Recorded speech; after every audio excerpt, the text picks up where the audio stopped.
Thank you, Mr. President. Hi, everybody online. Tom's face doesn't seem to change. Anyway, it gives me a great deal of pleasure to introduce Donald Smith, who's a native of Peterborough, now lives in Florida, has a unique perspective about growing up in the 50s and 60s in Peterborough. And you're going to hear a lot of names and locations and things that some of you may not recognize, or people that you may not recognize. Norm probably will know all the details that Jimmy's about to talk about, but a very unique perspective about how things have changed in our community.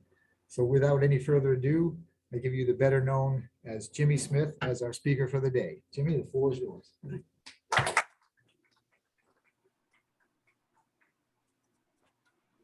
First of all, good morning, and I apologize for interrupting the president, and I'll give you a history of how this all started. As John said, I grew up in Peterborough, born in '49. In 1967, I went away to college in Ohio. There was a big recruitment in the small liberal arts colleges to get kids in the East Coast.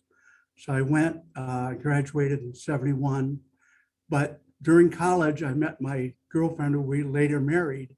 And then after '71, I went in the Army, worked a psych unit, and then went back to Ohio, got married. We lived there 40 years. But Peterborough is still my home, because right now we lived in Ohio 40 years. We're currently live right near between Tampa and Sarasota. And how this all started was I tended to come home once a year before I retired. And I used to hang around a lot at Noni's in the morning. And then gentlemen, some of you folks might know Andy Dunbar. We're talking about Peterborough, and he said, where did you get your recall? He said, it's amazing. And I told him it was just when I worked at Dyer's, which I'll talk about in a couple of minutes. And then about 5 years later, a guy was a jewelry salesman, was at Paul Hobbs at Hobbs Jewelers. And Paul said, Jimmy, can you give this guy a little history of what Peterborough was like? And he said, where did you get your recall? I don't know. I said, I don't know. I said, I guess God gifted me with a pretty good memory, pretty good with names, faces. And so I thought, wait a minute, I'm just going to sit down and I'm going to research out of this, no computers, every business that was in Peterborough, what was unique about it, who it was owned by, and then what happened. And then when Peterborough had their, was it 275th, I believe, they asked if I would give some lectures. So I gave 4. And it really went well. I spoke at, I still call it the Historical Society. You guys can call it whatever you want. And the library. And the people at Rivermead seem to like it. But before I start, and Norman and John are gonna have an upper hand, and I'm just gonna ask some of you folks, there's 3 questions. Does anybody know where Cass's Corner is in Peterborough? Cass's, C-A-S-S. Okay. Right across the street, the granite block, where I don't know what's in there now, but it used to be Cass's clothing store and then later became Truffant's. But because John Cass was the elder, it was always known as Cass's Corner. The second one, does anybody know what the goodie shop was, where it was located, and where it was located? This gentleman here, where? Any idea? There was a goodie shop. I don't know if they were connected or not. Yeah, the goodie shop is you're going up Main Street. If you were coming from Jaffrey at the town hall, make a left right where that parking lot is. That was the goodie shop. Townsend's owned it. It was a little candy store. And the third one, this is, we'll tell the history of it a little bit. Does anybody know what the locker plant was and where it was located? John's gonna, he lived there. Okay.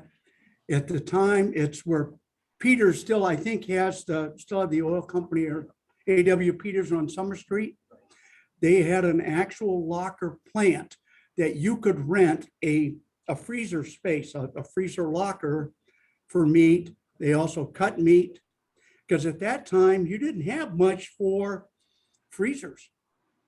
And so, and I could highlight if there are any questions as I'm presenting, because to me it comes pretty easy, but other than John or Norm, for some of the people that have not lived in the area, I want to make sure you get your money's worth. So if there's any question or something really triggers, like I said, you can ask me any business in Peterborough and I can tell you something about it. But I want to highlight ones that are going to promote my theme today, which basically is, in order to survive in the business world, at least from my perspective, I believe you have to have some local investment. You have to have a quality product. You have to have quality service, and you have to be a person of your word. And this is where I'm going as we speak. Can you visualize Peterborough with 8 car dealers? Okay. Now there's one, used cars, apparently up by the bowling alley. We had 2 where the tavern used to be, which is up Main Street, that big, long building now. As you went underneath, one side was Milt Fontaine's, the Ford dealership, and on the left side was Forrest Mercer Chevy dealership. But there's something else, and you guys will know this because it could be in any town USA. What was unique about new cars in the, say, 50s, 60s? Any idea? Big. Pardon me? They were big.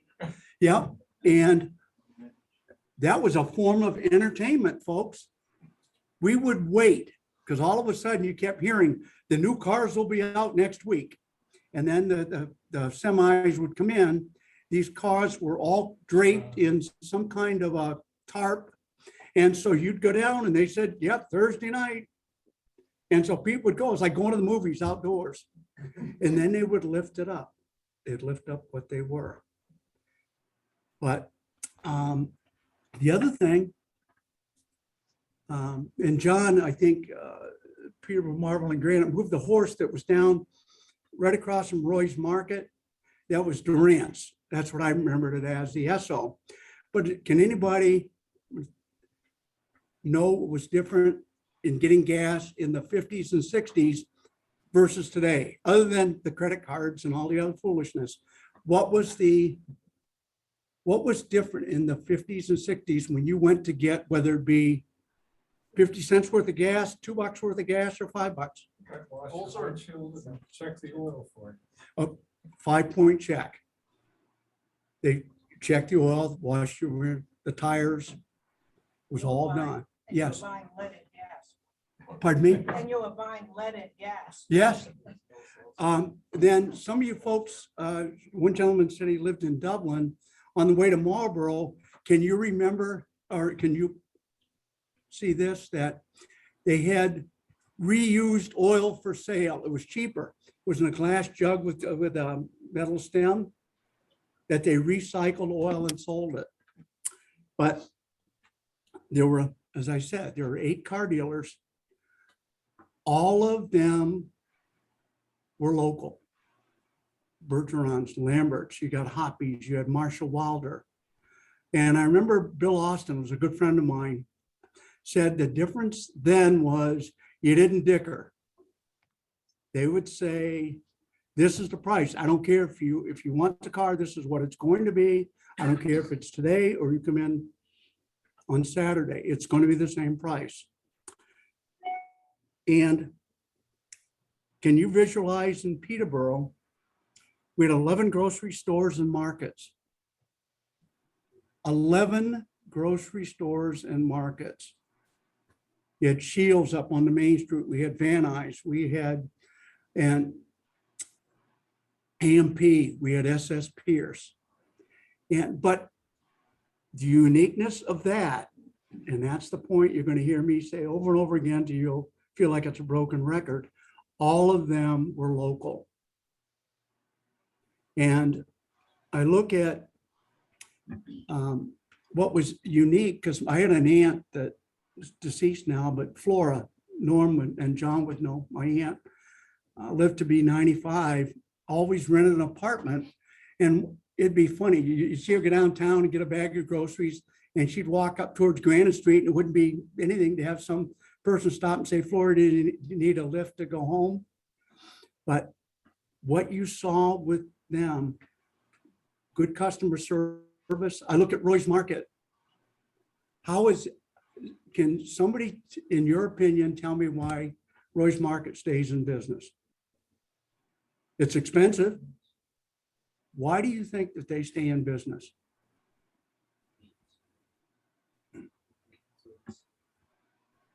It caters to the customer, take the bags out to the car. My aunt, if she needed, I believe in respect. So sometimes when they're older, I'll just tolerate it. But she'd say, Jimmy, get down and get me 2 pork chops or a half a pound of hamburger. And I said, okay. And they would do it. And I know I was going to pay more, but they would deliver it if they weren't. And that's why people have continued to go there. I will continue to support Roy's. And I'm not trying to push it, but when I see Shaw's or your Walmart's, your Hannaford's, I knew we had to kind of go to change, but sometimes it's very hard to deal with them. At least it is in Florida, because they don't have a local investment. And the other thing that got me involved with this program or this lecture is I worked at Dyer's, because at that time we had 2 local drugstores. There was Dyer's right across from the town hall, and then right across the street next to the goodie shop was Rexall. That was Mike Goldman. So those were 2 local folks. And I used to shovel snow to make money as a kid in high school. And Mert Dyer, one of the owners, said, Jimmy, would you like to come and work at the drugstore? I said, yeah, okay. So I got a job as a soda clerk. And imagine this, folks, and this could happen today. You folks that are, I heard this gentleman say he's pretty computer literate. You could use her thought process with the gadget. There was a lady, Ethel Palmer. Her husband was a conductor for the train, and she handled the cosmetic end of Dyer's. As you went in, the soda fountain and medicines, and then one whole side, we had candy up at the front, but to the back was cosmetics. Lady was a visionary. Listen to what I'm telling you. I'm telling you, she would be worth millions today. But she had a little black book, A through Z. And then it would get, I'll use John as a guinea pig. Cough old, John, and say his wife's name's Mary. Then it'd go down when their anniversary was and when Mary's birthday was. And then along the list was what lipstick, what cosmetics, what makeup. And at Dyer's, we're talking, this was the upscale stuff. We did not carry your junk cosmetics. And what she would do, and she knew when they bought it last. I saw her do it more times than but all of a sudden it'd be a week before John's wife's birthday. And call up, hey, John, yeah, what do you need, Ethel? And, oh, do you know it's your wife's birthday next week? And no. Next sentence, I heard it too many times. I can quote it. How much do you want to spend? Okay. So it'd say 25 bucks or whatever it might be. So it'd be all wrapped up. She said, okay, when you come up, just go to the back where you get the prescription. And one of the clerks will have it all bagged up for you. So John would come in, see John Koffel on the bag. There it was, 25 bucks or whatever. And so he's taking it home. He has no clue what is in that bag. So all of a sudden he goes home and I mean, he's the man. Oh, honey, how did you remember it was my birthday? And geez, and you really remembered what perfume I like. You're just so wonderful. He had no clue what was in that bag. She had it made. She was never turned down because she knew her customer base. What a better service. Those guys didn't question it. And people thought I was joking, but when I gave it at the 275th, and I used that example, there were a lot of heads that bobbed down and it wasn't women. Okay. The other thing, to give you a kind of historical perspective, and you folks are, yeah, you're all adults, so I can talk now, but at drugstores, the only time you could get condoms were one, you had to be married, or two, you had to be 21. And three, they were always in the back. So if you came in and said, I need whatever, you tell a clerk, they'd have to go out and back, and it would come in a little paper sack. But I could not physically touch them or physically give you the box. I could hold the bag. So you'd come in and say, I need a dozen, whatever. I'd have to get an adult clerk, either male or female. You're talking embarrassing. You're a 16-year-old kid. Oh, Mary, would you please go get me a dozen Trojans? And so she'd go and get it. And that's how it was done. The other thing people didn't realize that, yeah, you folks would know it. What things could you get that you by signature that you can't get today other than with a prescription? Do you know the two meds? One was a cough syrup. Turpin hydrate and codeine and paregoric you could get. The other thing, like I said, I was involved with Merton and Mike Goldman, very close friends. And Mike had, because Merton didn't carry magazines. So Mike had all the different kinds of magazines.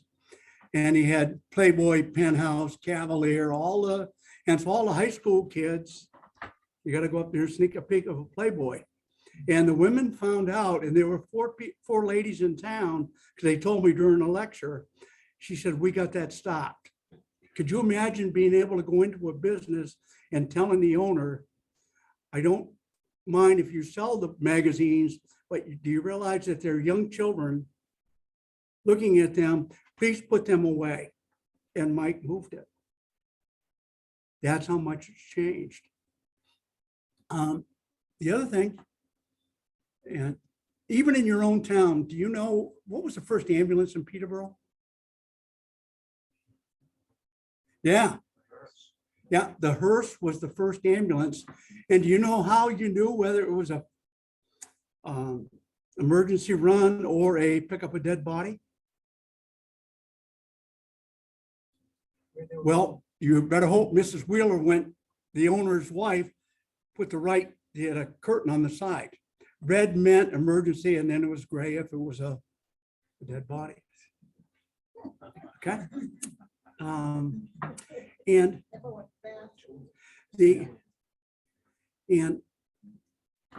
the other thing I saw, and I hope I'm not boring you folks, but does anybody remember Parker Brothers games? Monopoly? Okay. Well, George Parker lived up on Sand Hill, way out past Pine Hill Cemetery. And I lived down on the Gulf or Old Greenfield Road, which is by North Peterborough. And it was about a 5 or 6 mile stretch of houses that circled, go up Old Street Road by the hospital and down.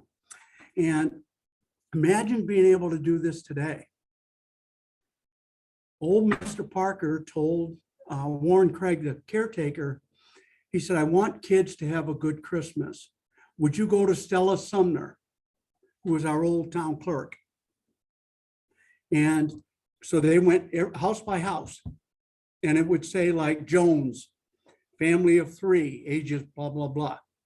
And then Christmas Eve, that's what we thought Santa Claus was, because they would deliver a game. But imagine, they didn't worry about confidentiality. They took care of it. Was it right? Was it wrong? And the other thing I saw with Dyers, a good friend of mine, the whole family, and mom and dad are deceased now, the Brightons.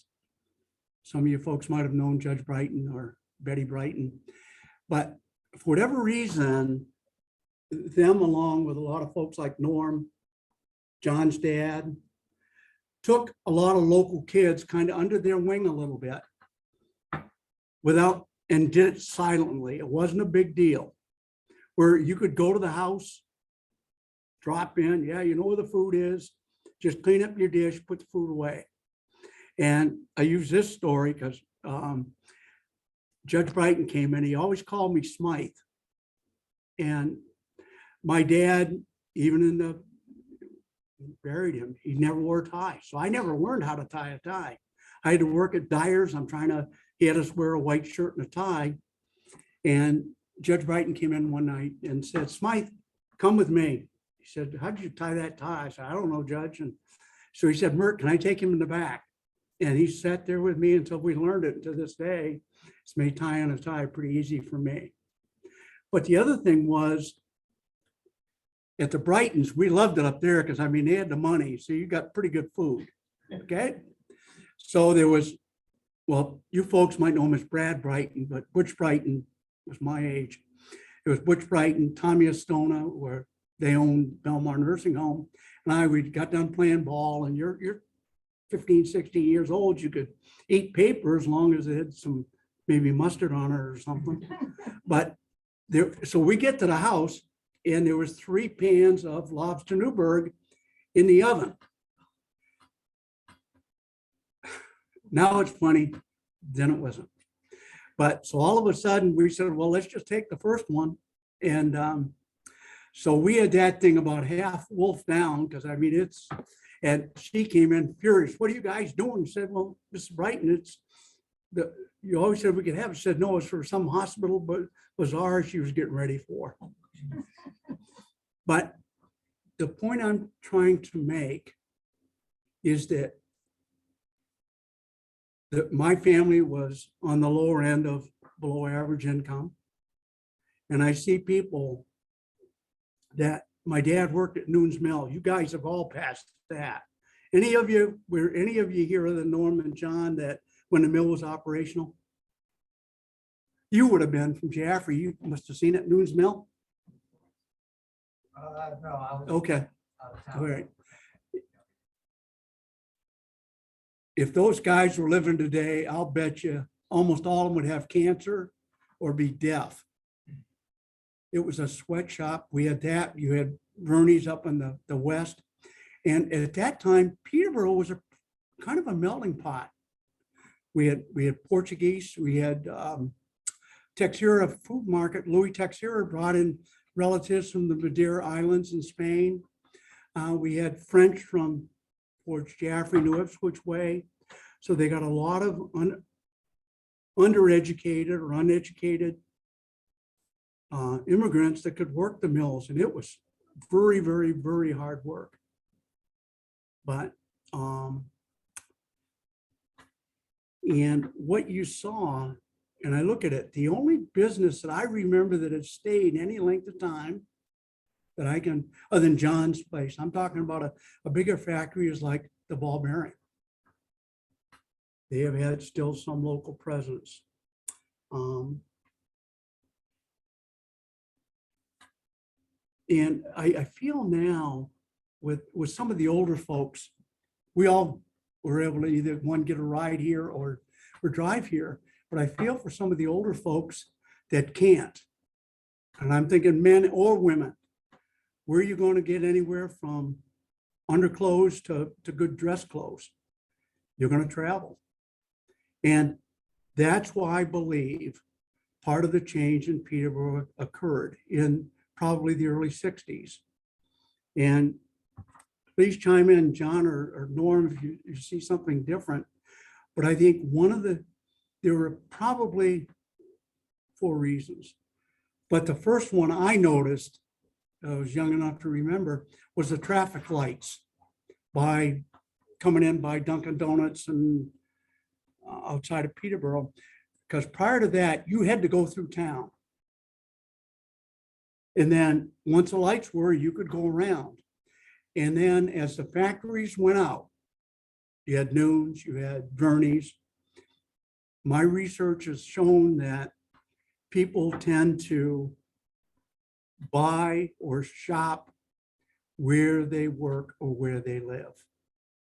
So once people went out somewhere else to work, then they began to buy at other places for the most part.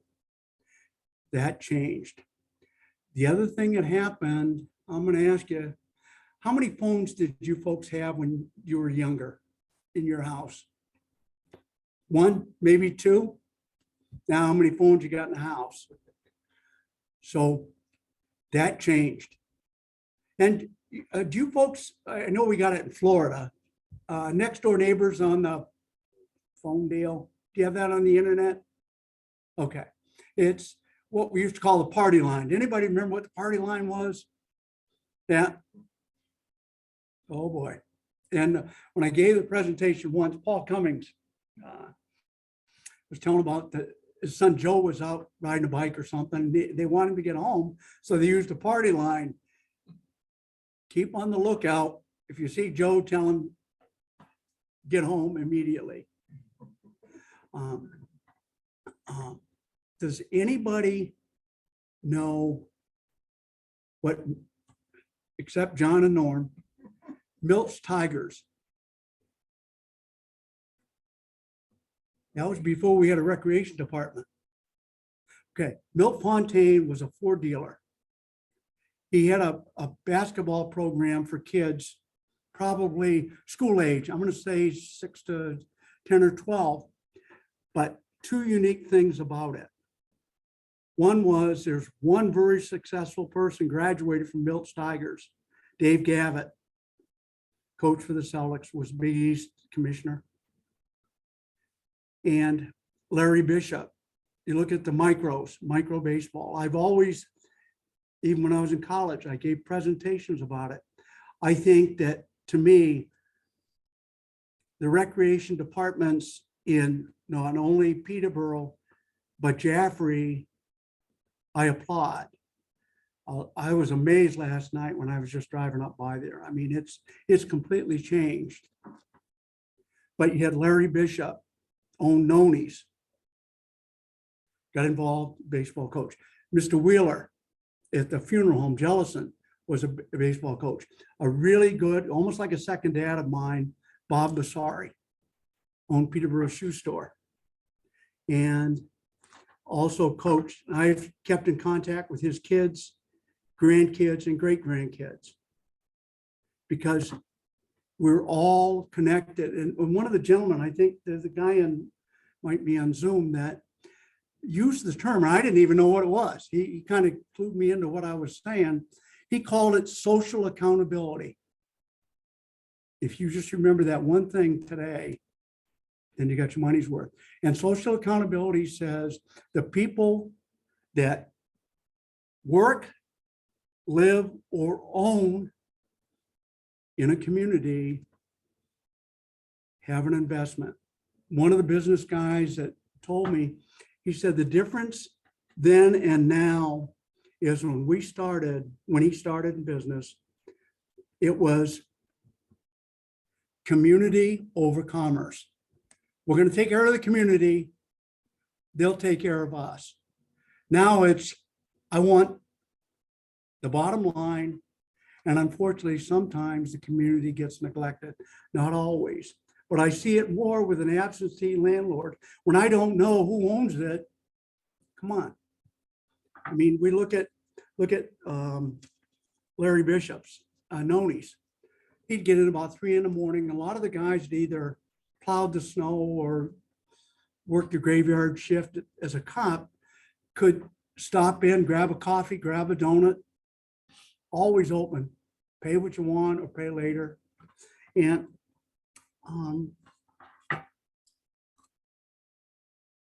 the final thing I saw happen Nowadays, I don't know if you could do it, but they did it. It was a club in the Peterborough area of business guys, whether it be Guernsey, Ball Bearing, Electropack. At the time I getting close to graduate, you had basically three choices. One, you're going to get married. Two, you're going to go into service. Or three, you're going to college. So if the other one was probably get married or stay, you weren't going to do the last two. These business guys like Ball Bearing would say, geez, we have a shortage of whatever. They'd call the school, talk to the principal or superintendent, try to get some kids that might be able to fit the bill. Guernsey did it all the time with their clerical folks. My aunt worked for them forever. And the gentleman from Jaffa, because I don't want to neglect them, he said his a Bean, I believe your name is, his uncle Vern, also civic-minded people. But when I would come home, I was a pretty good bowler in high school, and when I come home in the summer, I bowl up at bowling anchors, and Vern said, "You like to bowl for Beans?" I said, "Yeah, fine, I don't care." And he said, "Smitty," he said, "how do you get to college in Ohio?" And I said, any way that's cheap. So he said, "Okay, put your bags," and he said, "You ride out in a semi," and we unloaded matches the whole way out from New Hampshire to Ohio. Got about 2 miles from campus. Today you couldn't do it, but the difference was he understood it. And I'm going to leave you with this one. My wife is a little bit more than I am, but I tend not to want to throw away things. And we moved to Florida 7 years ago, and we still haven't got it unpacked. We had 40 years of stuff, but in the file cabinet was an old thing from the First National Bank. And I told you my folks didn't have any money, or very little. So I had to put my way through school. And I remember my Aunt Flora worked the bank, Lee Petty and Dottie Capeman. But I went in to sign a note, and so I had 109 payments. I remember, seems like an eternity now. And I got the note back with a neat little note from Craig Frazier, who was a loan officer then. "Dear Mr. Smith, blah, blah, blah. It's nice to see when a young man gets involved in a contract, understands the contract, fulfills his obligation, and your reward is your cancel note." So I got the cancel note, but on it, and Norm maybe can explain it, because I don't know. But I knew I wasn't 21, and in New Hampshire, you had to be 21 to get involved in a contract, and nobody co-signed it. There was not a co-signature on that note, but I think that people in the bank were probably the co-signers. And that, I don't want to take about 25 minutes. Any last questions or anything that I might have stimulated with you that maybe is just interesting to me? Anything that, yeah. Yeah, it's, but Of the old times and making it real. Thank yeah, and the other thing I believe, I wish today, if that's my prayer before I die, I still want to be treated. I was a mental health counselor. That part of human nature hasn't changed. We want to be treated as a person, not a number. I laugh and I'll leave with this. "Oh, your call is important to us. It's being monitored for quality assurance purposes. Please stay on the line." I stayed on the line for 2 hours and 15 minutes. Tell me my call was important to them. But when you're local, like yesterday, I'll use John, because I needed my mom and dad's grave marker. Hans went down to when my dad died, went down to our house and said, "Nancy, come on, we'll get out on the field, we'll find a stone that would," got it done. And over the years, it's just weathered. So I went in yesterday thinking I'd catch John, and I didn't. I saw his sister, and she said, "Jimmy," she said, "let's just run up to the cemetery and show me what you need." So we drove back, told me what it's going to be. paid her, and it's a done deal. That doesn't happen today. And I love it and I miss it. But I've enjoyed talking to you. If you know anybody else, like I said, I can tell you any business, but hopefully you enjoy.